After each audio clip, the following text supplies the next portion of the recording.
Hello everyone, welcome my YouTube channel. तो previous video में हमने एक्सरसाइज 10.2 के क्वेश्चन नंबर फर्स्ट और सेकंड को कंप्लीट कर लिया था। अब क्वेश्चन नंबर थर्ड को कवर करते हैं। देखो इसके अंदर हमें क्या बोला है, if tangent P A and P B from a point P to a circle which centre O are incline to each other at angle of 80 degree then angle P O is equal to. अब देखो इसमें question number 3 में हमें diagram खुद से बनाना है। तो सबसे पहले मैं जो हूँ एक डायग्राम ही बना लूँगा। अब देखो यहाँ पर जो है पी पॉइंट से दो टेंजेंट बनती है, एक पी ए और एक पी बी सर्कल पर। सबसे पहले तो जो है मैं एक सर्कल ही बना लेता हूँ। ये मैंने सर्कल बना लिया। अब P पॉइंट से जो है देखो दो टेंजेंट बनती है। एक टेंजेंट में इस तरीके से बना लूँगा, ये बना ली मैंने, और एक टेंजेंट जो है मैं इस तरीके से बना लूँगा। आप स्केल से सही तरीके से बना लेना। एक टेंजेंट हमारी P है और एक टेंजेंट हमारी है PB।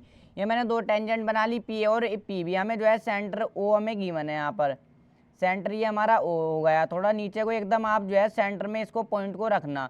अब देखो ये इसको जो है मैं ज्वाइन कर दूंगा। ये हमारी रेडियस है और ये भी हमारी जो है रेडियस है। अब यहाँ पर देखो हमें क्या चीज़ गिवन है, are incline to each other at angle of 80 degree. अब देखो ये दोनों टेंजेंट जो है 80 डिग्री पर एक दूसरे की तरफ इंक्लाइंड है, यानी कि जहाँ पर ये दोनों टेंजेंट एक दूसरे की तरफ यूँ झुकी हुई है ना, देखो यहाँ पर ये दोनों तरफ एक दूसरे की तरफ झुकी हुई है, यानी कि जहाँ पर ये टेंजेंट दोनों एक दूसरे की तरफ माइल होती है, ये वाला जो एंगल बनता है ये हमें गिवन है 80 डिग्री का। तो देखो अब मैं जो हूँ यहाँ पर इसको P पॉइंट से और इसको भी मैं जो हूँ ज्वाइन कर लूँगा सेंटर को। ये मैंने ज्वाइन कर लिया।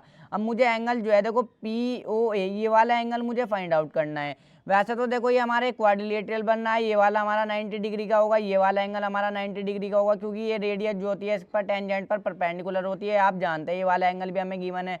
तो क्वाड्रिलेटरल में चारों एंगल को आप सम कर सकते हो, एंगल APBO को। अब देखो ये वाला एंगल जो है पूरा आ जाएगा हमारा quadrilateral angle sum property is equal to चारों एंगल का सम 360 होगा। पीछे भी क्वेश्चन नंबर 2 में हमने क्या, ये वाला एंगल आ जाएगा आप पे पर 100 आ जाएगा ये एंगल।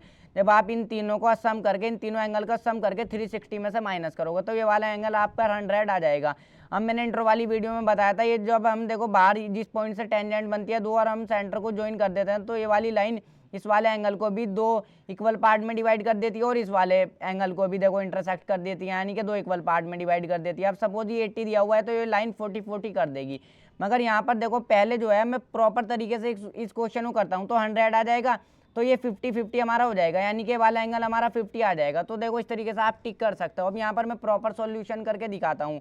तो मैं यहाँ पर दो ट्रायंगल ले लेता हूँ। देखो इन ट्रायंगल मैं जो हूँ ये वाला देखो इस वाले एंगल को मैं फाइंड आउट करूँगा। अगर मैंने इस वाले एंगल को फाइंड आउट कर लिया तो ये तो 90 डिग्री का मेरे पास गिवन है, क्योंकि टेंजेंट रेडियस जो होती है टेंजेंट पर परपेंडिकुलर होती है। अब ये वाला निकाल लिया तो उससे जो है ये वाला आराम से आ जाएगा, क्योंकि एक ट्रायंगल की तीनों देखो पूरी लाइन इस तरीके से ड्रॉ कर लेता हूँ। एक ट्रायंगल के देखो तीनों एंगल का सम 180 होता है, तो तीनों को 180 के इक्वल रखूँगा और इन दोनों को ऐड करूँगा 180 में से। अब देखो पहले करके दिखाता हूँ जब ये आपके समझ में आएगा। इन ट्रायंगल में ले लेता हूँ एक POA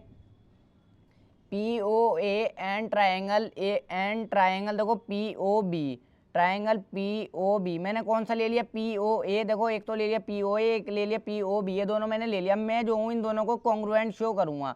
तो कॉन्ग्रुएंट शो आप जो है इन दोनों को आराम से कर लोगे, क्लास 9 का कॉन्सेप्ट है। अब देखो ये जो एंगल A है ये एंगल B के इक्वल है, एंगल A जो है हमारा एंगल B के इक्वल है। दोनों जो है कितने के, देखो ईच 90 डिग्री। यहाँ पर आप जो है इस तरीके से लिख दोगे। और हमारा देखो और क्या यहाँ पर निकल कर आ रहा है, वैसे तो AP भी हमारा BP के इक्वल होगा, क्योंकि दोनों जो है ये सेम पॉइंट से हमारी टेंजेंट बन रही है। मगर यहाँ पर हम जो है देखो मैं दूसरे उसको लिखता हूँ, ये OP जो है हमारा कॉमन है। देखो OP इस वाले ट्राइंगल में भी है और दोनों ट्राइंगल में है OP, देखो इसमें भी है और इसमें भी है OP। तो OP is equal to OP, ये हमारा क्या हो जाएगा, कॉमन हो जाएगा। तो यहाँ पर आप जो है इस तरीके से रीज़न ज़रूर लिखेंगे तभी आपको नंबर मिलेंगे। और OA भी हमारा, OAB रीजन है, आप ये वाला दे सकते हो। AP हमारा BP के इक्वल होगा, चाहे ये वाले, बस 3 देने होता है हमें यहाँ पर। OA जो होगा हमारा वो OB के इक्वल होगा, OA हमारा OB के इक्वल होगा। अब क्यों इक्वल होगा, radius of same circle, radius of same circle, क्योंकि सेम सर्कल की देखो रेडियस है आयो। तो ये OA भी हमारा OB के इक्वल होगा, तो मैं कह सकता हूँ ट्रायंगल POA जो होगा हमारा वो कॉन्ग्रुएंट होगा ट्रायंगल POB के। कौन से वाले रूल से, बाय RHS रूल से। अब ये रूल लगाना बिल्कुल आसान है। देखो ये तो है हमारा राइट एंगल ट्रायंगल, 90 डिग्री का राइट एंगल ट्रायंगल होता है ये हमारी। देखो 90 डिग्री के अपोजिट वाली साइड हाइपोटेन्यूज होती है, ये हमारी हाइपोटेन्यूज है। और ये जो है हमारी साइड है OA, और ये जो है हमारी देखो साइड है। तो RHS साइड से ये जो है दोनों एक दूसरे के कॉन्ग्रुएंट हो जाएंगे। अब मैं आराम से देखो इस वाले एंगल को तो मैं रख लेता हूँ, यहाँ पर कुछ भी रख लो आप, इस वाले एंगल को तो मैं रख लेता हूँ x, इस वाले एंगल को मैं रख लेता हूँ z। अब एंगल x जो है मैं कह सकता हूँ हमारा एंगल z के इक्वल हो जाएगा, एंगल x जो है हमारा वो एंगल z के इक्वल हो जाएगा। यहाँ पर रीजन में ज़रूर दोगे बाय CP/CT से हमारे दोनों एंगल एक दूसरे के इक्वल हो जाएंगे।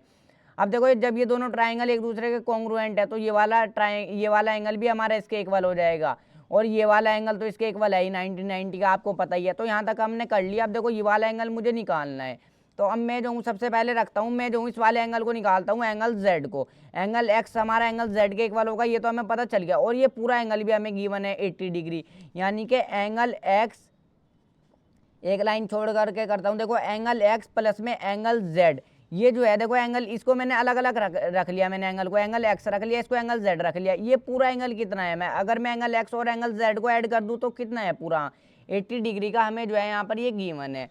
तो देखो अब एंगल यहाँ पर मैं जो हूँ एंगल z को फाइंड आउट करूँगा, तो एंगल x की जो है देखो हमारा एंगल z के इक्वल है, तो मैं एंगल x की जगह पर एंगल z रख सकता हूँ, इससे कोई भी फर्क नहीं पड़ेगा क्योंकि मैंने प्रूव कर दिया एंगल x हमारा एंगल z के इक्वल है, CP/CT रूल से प्लस में। अब एंगल z की जगह एंगल z ही रखूंगा, इज इक्वल टू 80। अब देखो एक एंगल z ये रहा, एक एंगल z ये रहा, तो 2 एंगल z हो जाएंगे हमारे, इज इक्वल टू 80 डिग्री। अब ये देखो एंगल z इधर ही रखो, और 80 डिवाइड बाई 2 जो है इसके साथ मल्टीप्लाई में नीचे डिवाइड में आ जाएगा, 2 4 8 और 0, तो एंगल z कितना आ जाएगा, एंगल z हमारा कितना आ गया 40 डिग्री। तो एंगल z ही देखो मुझे फाइंड आउट करना था, ये हमारा 40 डिग्री होगा, ये भी हमारा 40 डिग्री होगा, मगर मुझे तो बस ये वाला चाहिए एंगल POA, ये चाहिए मेन चीज़। अब मैं ट्राइंगल ले लूँगा AOP या PO, कुछ भी नाम दे दो, इन ट्राइंगल POA, चलो मैं लिख लेता हूँ इन ट्राइंगल POA, मैंने ये ले लिया। अब देखो POA ये वाला ले लिया, ट्राइंगल की तीनों एंगल का सम 180 डिग्री होता है, ये बिल्कुल आसान सी प्रॉपर्टी है, आपको पता होनी चाहिए। तो मैं जो हूँ तीनों एंगल को रखता हूँ, एंगल POA यहाँ पर रखता हूँ, एंगल POA प्लस में, देखो मैंने इसको कर लिया एंगल POA और एंगल OAP, इस तरीके से लिखो, प्लस में एंगल OAP और प्लस में OAP कर लिया मैंने, और प्लस में एंगल APO, और एंगल में कौन सा APO, इन तीनों एंगल का सम कितना हो जाएगा 180 डिग्री। यहाँ पर देखो इन तीनों एंगल का सम हो गया 180 डिग्री। तो अब यहाँ पर देखो चाहे इस तरीके से लिख लेना, मेन बीच वाला एंगल होता है, चाहे इस तरीके से लिख लेना, देखो एंगल O प्लस में एंगल A प्लस में एंगल P, इस तरीके से भी लिख लेना, कोई फर्क नहीं पड़ेगा। अब देखो एंगल POA हमें गिवन है या नहीं, एंगल POA तो मुझे फाइंड आउट ही करना है, तो यहाँ पर रखो एंगल POA तो मुझे फाइंड आउट ही करना है। एंगल OAP मेन बीच वाला एंगल होता है, देखो OAP हमें गिवन है, एंगल कितना है 90 डिग्री का, 90 डिग्री का प्लस में। अब देखो एंगल APO मैंने अभी फाइंड आउट करा है, कितना है 40 डिग्री का है, तो 40 डिग्री रख दो, इज इक्वल टू 180 डिग्री। अब देखो angle POA is equal to, इन दोनों को ऐड कर दो, 40 प्लस में ये देखो 90 प्लस में 40 कितना हो जाएगा 130 degree is equal to 180 degree. अब angle POA is equal to 180 degree, ये इधर जाकर माइनस का हो जाएगा 130 डिग्री। और देखो angle POA is equal to 180 में से 130 जाएंगे तो कितने रह जाएंगे 50 डिग्री। तो ऑप्शन कौन सा वाला है, देखो ऑप्शन ए जो है आपका वो करेक्ट हो जाएगा, 50 डिग्री का ये वाला, ये कौन सा वाला, देखो POA, कौन सा फाइंड आउट करा जी POA, ये POA कितना हो जाएगा 50 डिग्री का, ये भी 50 डिग्री का हो जाएगा। देखो वैसे मैंने आपको बता भी दिया था शॉर्ट तरीका किस तरीके से कर सकते हो आप इसको।